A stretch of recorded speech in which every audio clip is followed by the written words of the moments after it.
Welcome to Instant Cooking. Today I am making French onion soup. This is a very simple and very popular soup. So for this we need butter, very finely chopped ginger, finely chopped garlic, black pepper powder, salt to taste, onions sliced, bay leaf and mozzarella cheese. So take a pan, add approximately 40 grams of butter, let it melt. Add 1 teaspoon of very finely chopped ginger, 1 teaspoon of finely chopped garlic, and now add 5 medium sized sliced onion. Cook it for half a minute. Now add 1 bay leaf, add celery, mix it. Now add pinch of salt or salt to taste, mix it again. Now remove the bay leaf and cook for another 1 minute.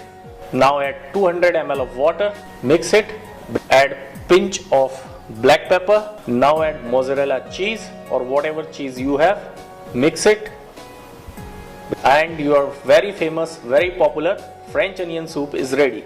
Garnish it with black pepper. Thank you.